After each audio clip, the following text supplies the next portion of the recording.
Hello दोस्तों, स्वागत है आपका कॉमिक्स टाइम्स में। और हम शुरू कर रहे हैं राम रहीम की कॉमिक्स दुश्मनों के दुश्मन का दूसरा भाग। लेकिन इससे पहले हमारे चैनल को सब्सक्राइब कर दें ताकि हम और भी अच्छी से अच्छी कॉमिक्स डाल सकें। चलिए शुरू करते हैं दुश्मनों के दुश्मन का दूसरा भाग। दस्ती बम बैग से निकाल लो। जैसे ही वे पहाड़ की दरारों के भीतर घुसेंगे फिर राम जल्दी जल्दी रहीम को कुछ समझाने लगा। कुछ ही देर बाद ही शिकारी कुत्ते राम रहीम की गन सूंघते पहाड़ी दर्रे में घुसे। बहुत से सैनिक हथियार संभाल उनके पीछे थे। तैयार हो जाओ, वे निशाने पर आ पहुँचे हैं। और फिर बड़ाम बड़ाम आई ओ राम रहीम द्वारा फेंके गए दस्ती बमों ने उन लोगों के परखच्चे उड़ा दिए। कुछ देर बाद यह सब तो खत्म हो गए, लेकिन चारों तरफ अभी बहुत सैनिक शेष हैं। चिंता नहीं, कुत्ते ना होने के कारण वे अब जल्दी हम तक नहीं पहुंच पाएंगे। तब तक अन्य सैनिक हमारी मौजूदगी का अंदाज़ा लगाकर इस पहाड़ पर पहुंचेंगे। पहले इस तरफ से दूसरी ओर निकल चलें। ठीक है, लेकिन जल्दी करो। जब अन्य सैनिक वह मेजर कुंग उस दर्रे व पहाड़ी के ऊपर पहुँचे। ओह, लगता है यहाँ से भाग निकले। कर्नल डॉन को तुरंत सारी स्थिति से अवगत कराओ। उन जासूसों ने बहुत सी जानें ले ली। खबर लगते ही कर्नल डॉन एक हेलीकॉप्टर द्वारा घटनास्थल की ओर उड़ चला। घटनास्थल पर पहुंचकर अपने बहुत से सैनिकों की लाश देखकर वो क्रोध से पागल हो उठा। एक बार वे हरामजादे हाथ आ जाएं, फिर उनकी खाल उतार कर मैंने भूसा न भर दिया तो मेरा भी नाम कर्नल डॉन नहीं। मेजर निकटवर्ती चोटी पर खबर कर दो। हो सकता है वे किले की ओर बढ़ने की कोशिश करें। Yes sir. उधर राम रहीम हाथों में गन संभाले पहाड़ियों के मध्य से ही तेजी से एक और बढ़ते चले जा रहे थे। कमबख्त, यह पहाड़ियाँ तो ख़त्म होने का नाम ही नहीं ले रही है। चिंता मत करो, हम उन सैनिकों को बहुत पीछे छोड़ आए हैं। हाँ, अब तो बेचारे अपना सिर ढूंढ रहे होंगे, परंतु यह भी मत भूलो रहीम की अपने असंख्य सैनिकों की मौत देख के वे हाथ धोकर हमारे पीछे पड़ चुके होंगे। हो सकता है आगे हमारे लिए मौत का जाल बिछा दिया गया हो। छोड़ो ना, आज छोड़ो। जब ओखली में सिर दे दिया है तो मुसले से क्या डरना। चलो थोड़ा बहुत कुछ खा पी लिया जाए, पता नहीं फिर मौका मिले या ना मिले। विचार तो नेक है। चलो उस सामने वाली चट्टान के पीछे चलते हैं। फिर एक बड़ी सी चट्टान के पीछे पहुंचकर शुक्र है चीफ ने किट बैग में ज़रूरत की हर वस्तु रख दी है। हाँ, कम से कम 3-4 दिन तो खाने पीने की कोई कमी नहीं होगी। भोजन करने के पश्चात फिर आगे बढ़ने लगे, लेकिन तभी राम रहीम ने का हाथ पकड़कर उसे एक चट्टान की ओर में खींच लिया। क्या हुआ? यह देखो, सामने उस छोटी सी पहाड़ी पर एक सैनिक चौकी थी, जहाँ कुछ सैनिक संगीने युक्त राइफल लिए पहरा दे रहे थे। राम ने उन्हीं सैनिकों की ओर इशारा किया। दूर दूर तक कोई जासूस तो क्या, चिड़िया का बच्चा भी नहीं दिखाई दे रहा है। यदि राम सतर्क नहीं होता तो निसंदेह वे उन सैनिकों की निगाहों में आ जाता। उनकी निगाहों में आने से बाल बाल बचे क्या? परंतु मैं कुछ सोच रहा हूँ। क्या? यही कि इन सैनिकों में से किसी एक को काबू में कर लिया जाए तो कैसा रहेगा। उससे यहाँ के बारे में काफ़ी कुछ मालूम हो सकता है।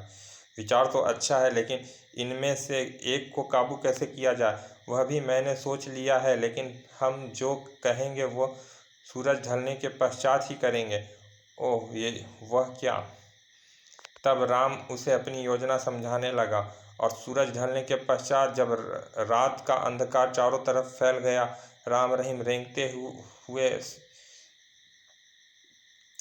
हुए से उस पहाड़ी पर चढ़ने लगे जहाँ सैनिक चौकी थी। ऊपर रोशनी के बिंदु टिमटिमा रहे थे। ध्यान से आवाज़ ना होने पाए। निश्चिंत रहो। कुछ कुछ लोग पहरे पर रहें, बाकी भोजन कर लें। Yes sir. थोड़ी देर बाद ही वे पहाड़ी के ऊपर उठी कुछ घनी झाड़ियों के पीछे थे। वहां से वे चौकी पर सैनिकों की गतिविधियां साफ साफ देख सकते थे। केवल 10-12 सैनिक हैं, कुछ भीतर बाकी बाहर। हमें उस वायरलेस सेट वाले सैनिक को छोड़कर बाकी सभी को ख़त्म करना होगा। समझ गया। फिर राम ने अपने बैग से एक टाइम बम निकाला और उसमें टाइम सेट करने लगा। यह टाइम बम ठीक 5 मिनट पश्चात फटेगा। इसके फटने के साथ ही हमें एक्शन में आना है। ओके राम भैया। टाइम सेट करने के पश्चात उसने बम को एक तरफ उछाल दिया। फिर दोनों ने अपनी अपनी स्टेनगनों को संभाल लिया। ठीक 5 मिनट बाद बड़ाम, ओह यह क्या! सावधान, जासूसों ने हमला कर दिया है, जल्दी हथियार संभाल लो।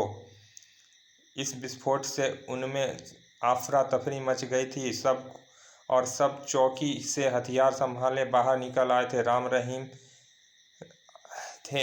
आ रहे थे। यह थे ही उन सब से बाहर निकलने की इंतजार में उन्होंने तुरंत उन पर गोलियां बरसानी आरंभ कर दी। उफ आ ट पलक झपकने के साथ ही केवल वायरलेस सेट लिए व्यक्ति को छोड़कर सभी मौत की नींद सो गए थे। वो सब मारे गए। मेरा भाग निकलना ही अच्छा है। उस सैनिक ने जान बचाकर भागना चाहा, लेकिन भाग नहीं पाया। राम रहीम झाड़ियों से निकलकर साक्षात मौत के समान उनके सामने आ खड़े हुए। खबरदार, जहाँ हो वहीं खड़े रहो। यदि कोई गलत हरकत करने की कोशिश की तो भून दिए जाओगे। कौन हो तुम? सामने दो कम उम्र के लड़के को स्टेनगन ताने खड़े देख वह आश्चर्यचकित हो उठा था। वह भारतीय जासूस हैं, वही भारतीय जासूस है जिसके लिए तुम लोगों को सतर्क किया गया है। और तुम दोनों छोकरे ही वे जासूस हो। बंदूक छीनने के पश्चात राम रहीम उसके लेकर चौकी के भीतर पहुंचे। रहीम, तुम इसकी तलाशी लो। ओके। उफ, छोकरे जरूर हैं, परंतु अत्यंत खतरनाक। लेकिन चिंता नहीं, इनसे अब आसानी से निपट लूँगा। तलाशी आदि ले चुकने के पश्चात, क्या नाम है तुम्हारा? है हेंगू। हमें कुछ सवालों के जवाब चाहिए। मैं तुम्हारे किसी भी प्रश्न का उत्तर नहीं दूंगा। तुम्हारी भलाई इसी में है कि अपने आप को हमारे हवाले कर दो। रहीम तुरंत जेब से शिकारी चाकू निकालकर उस पर झपट पड़ा। लेकिन तुम्हारी भलाई हमारे प्रश्नों के जवाब देने में है। उफ। रहीम ने चाकू बाहर खींचा और चाकू को सैनिक के गले से रगड़ने लगा। सुनो मिस्टर हेंगू, उसका नाम रहीम जरूर है, लेकिन यह रहम करना नहीं जानता। इनकार करने से पहले अच्छी तरह से सोच लेना। मैं तैयार हूँ। शाबाश। तो बताओ, यहाँ से किला कितनी दूर है? तुम्हारी सैनिक चौकियाँ कहाँ कहाँ हैं और किले के भीतर क्या क्या सुरक्षा प्रबंध हैं? उन दोनों को भयानकता देख हेंगू का सारा जोश जाता रहा और वह एकाएक ही पूरी तरह भयभीत हो उठा था। फिर हेंगू चुपचाप राम के प्रश्नों के उत्तर देने लगा। आवश्यक जानकारी लेने के बाद राम फिर बोला, क्या तुम बता सकते हो कि हमारे देश के प्रोफेसर घोष को हिमांशु ने कहाँ कैद कर रखा है? नहीं, मुझे इस संबंध में कुछ नहीं मालूम। रहीम ने तुरंत हाथ में थमे चाकू की नोक हेंगू के सीने में घुसेड़ दिया। झूठ बोलने की कोशिश मत करो। मैं सच कह रहा हूँ। तभी राम बोला, रहने दो रहीम, शायद इसे वास्तव में मालूम ना हो। तुम कहते हो तो मैं छोड़ देता हूँ। कुछ सोचने विचारने के पश्चात राम ने हेंगू से कहा, अब तुम अपने इस वायरलेस सेट को ऑन करो और हेडक्वार्टर से संपर्क जोड़ो। क्यों? तुम उन्हें सूचना दोगे कि जासूस केवल 2 छोकरे हैं और दक्षिण क्षेत्र में देखे गए हैं। तुम सैनिकों के साथ उनके पीछे लगे हो। नहीं, मैं उन्हें धोखा नहीं दे सकता। रहीम ने चाकू घुमाया। बको मत। जो तुम्हें कहा जा रहा है वही करो, वरना धीरे धीरे तुम्हारे शरीर में छेद ही छेद दिखाई देंगे। ठीक है, मैं तैयार हूँ। अन्य कोई उपाय ना देख हेंगू वायरलेस सेट को ऑन कर हेडक्वार्टर से संपर्क स्थापित करने पर विवश हो गया। हेलो हेलो हवलदार, हेंगू स्पीकिंग। Hello headquarter. जल्दी ही हेडक्वार्टर से संबंध जुड़ गया। कर्नल डॉन की आवाज़ उसके कानों में पड़ने लगने लगी। यस, मैं कर्नल डॉन बोल रहा हूँ। क्या रिपोर्ट है हवलदार हेंगू? सर, वे दोनों भारतीय जासूस वास्तव में दो छोकरे राम रहीम हैं। कहते कहते वह साहस चीख उठा। और सर, वे उत्तरी क्षेत्र की पहाड़ियों में हैं और हैं हमारे सारे सैनिक। राम रहीम के हेंगू की मंशा भांपने में देर अवश्य हुई थी, लेकिन हेंगू को और ज़्यादा ब्यौरा देने का उन्हें मौका नहीं दिया। हरामजादे, अब मैं तुम्हें जिंदा नहीं छोड़ूंगा। सड़ाक! हाय! तर तर तर तर।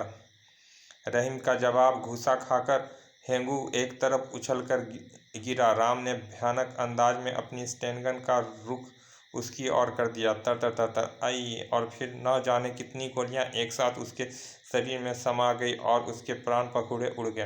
परंतु हेंगू मरने से पहले अपना कर्तव्य पूरा कर चुका था। अब जितने शब्द उस कुत्ते ने बोल दिए वो हमारी मुसीबत को बढ़ाने के लिए काफ़ी है। हाँ वे परंतु हमारी खोज में यहाँ पहुँचेंगे। भाग निकलने में ही भलाई है। फिर बिना समय नष्ट किए वे दोनों तेजी से पहाड़ी से नीचे उतरे और पूरी शक्ति के साथ एक तरफ दौड़ पड़े। जल्दी ही पहाड़ी श्रृंखला खत्म हो गई। आगे समतल मैदान था, लेकिन उन्हें रुकने का नाम नहीं लिया। दौड़ते चलो रहीम, हमें जल्द से जल्द इस इलाके से दूर हो जाना है। दूसरी ओर सैनिक हवाई अड्डों पर 10-12 सैनिक हेलीपैड पर खड़े 3 हेलीकॉप्टर की ओर दौड़े। उनमें कर्नल डॉन भी था। देखते ही देखते कर्नल डॉन समेत सैनिक हेलीकॉप्टर पर सवार हो गए। चालक, तुरंत उत्तर की ओर जेबरा पहाड़ी की ओर चलो। Okay sir. उधर राम रहीम अभी वह समतल मैदान पार भी नहीं कर पाए थे कि तेज घड़घड़ाहट की आवाज़ सुन बुरी तरह चौंक उठे। राम भैया देखो, यह आ गई मुसीबत। ओ हेलीकॉप्टर! शीघ्र ही तीनों हेलीकॉप्टर राम रहीम के सिर पर पहुँचे। भागो रहीम, वे हमारे ही चक्कर में हैं। कर्नल डॉन और अन्य सैनिकों की नज़र नीचे पड़ते राम रहीम पर पड़ चुकी थी। वे रहे दोनों जासूस छोकरे, ख़त्म कर दो कुत्तों को। और तीनों हेलीकॉप्टर से संदेश मिलते ही फायरिंग आरंभ हो गई। तर तर तर तर तर तर तर ढाएं ढाएं। लेकिन राम रहीम गोलियों की बौछार से बचते बचाते दौड़े जा रहे थे। धाएं धाएं धाएं, तर तर तर तर। रहीम, इन पेड़ों के और चलो, वहीं कुछ बचाव हो सकता है। जब राम रहीम की बचते बचाते पेड़ की ओर भागते देखा गया तो वे सुअर पेड़ की आड़ में जा रहे हैं। हैंड ग्रेनेड का प्रयोग करो जल्दी। और फिर राम रहीम पर दस्ती बमों का प्रयोग किया जाने लगा। बड़ाम बड़ाम, उफ, मारे गए। वे शैतान के बेटे मालूम होते हैं, ऐसे नहीं मरेंगे। हेलीकॉप्टर नीचे ले चलो, तभी निशाना सही लगेगा। बड़ाम बड़ाम। Okay sir. कर्नल डॉन का हेलीकॉप्टर काफ़ी नीचे उड़ान भरता हुआ तेजी से राम रहीम की ओर बढ़ रहा था। राम भैया, वो देखो, अब बचना मुश्किल है। ओह! हेलीकॉप्टर उन्हें कुचलने के प्रयास में आगे बढ़ा तो वे दोनों तुरंत जमीन पर लेट गए। हेलीकॉप्टर उनके ऊपर से होते हुए आगे निकल गया। वापस मोड़ो। उफ! हेलीकॉप्टर वापस पलटा। राम भैया, वह फिर लौट रहा है। अब तो इसे निपटना ही होगा। रहीम, निशाना साधो।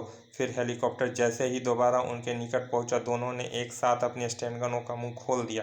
तर तर तर तर तर गोलियां रंग लाई। प्रणाम। वे मारा।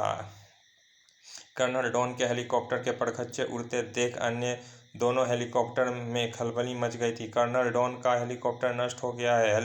हेलीकॉप्टर ऊपर उठाओ जल्दी, तुरंत हेडक्वार्टर को सूचना दो। फिर दोनों हेलीकॉप्टर तुरंत काफ़ी ऊंचाई पर पहुंच गए। रहीम, अब हमें जल्दी नीचे नहीं आएंगे। निकल चलो पेड़ों की ओर।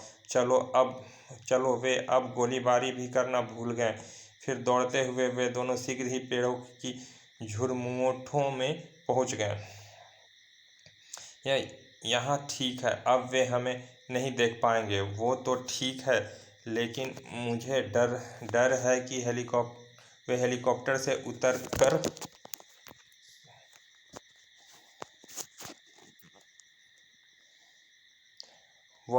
से उतर कर यहाँ ना आ पहुँचे। तब यहाँ से बाहर निकलना भी तो खतरनाक हो सकता है। मेरे विचार से हमें कुछ देर यहाँ रुककर उनकी गतिविधियों पर नज़र रखना चाहिए।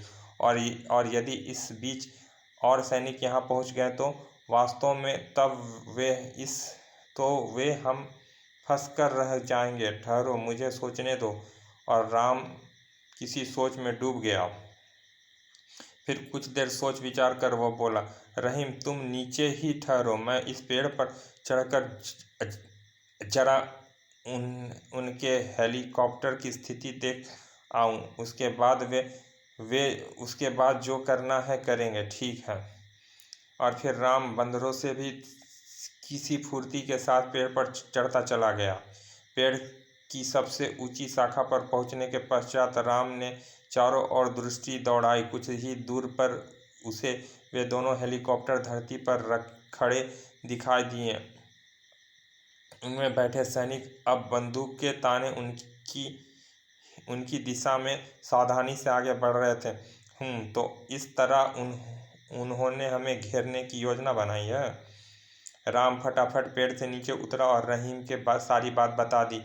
तब तो हमें तुरंत यहाँ से निकल चलना चाहिए। जब तक वे यहाँ पहुँचेंगे हम यहाँ से दूर हो चुके होंगे। लेकिन मेरे पास दिमाग में एक और योजना आई है रहीम। वह क्या? क्यों ना हम उनके एक हेलीकॉप्टर पर कब्जा करने की कोशिश करें। व्हाट? क्या जानबूझकर मौत के मुंह में जाना चाहते हो? नहीं, बल्कि मौत के मुंह से निकलना चाहता हूँ। यदि उनका एक हेलीकॉप्टर हमारे हाथ लग जाए तो न केवल हम यहाँ से सुरक्षित निकल जाएंगे, बल्कि खेमांचू के किले तक पहुँचना भी हमारे लिए आसान हो जाएगा। ओह, विचार तो तुम्हारा बुरा नहीं है, लेकिन हेलीकॉप्टर द्वारा किले तक जाना क्या उचित होगा? मैंने यह कब कहा कि हेलीकॉप्टर द्वारा हम सीधे किले में पहुंचेंगे? कहीं भी उसके आसपास तो पहुंच सकते हैं।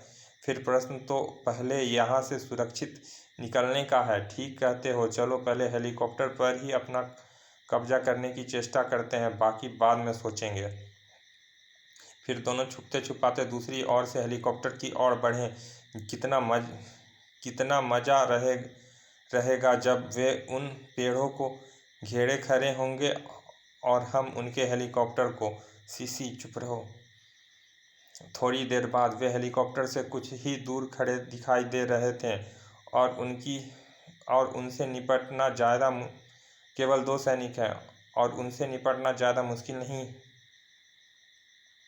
आपस में विचार विमर्श करने के पश्चात दोनों ने अपने गनें सीधी की और हेलीकॉप्टर के निकट खड़े दोनों सैनिकों को निशाना लेने लगे।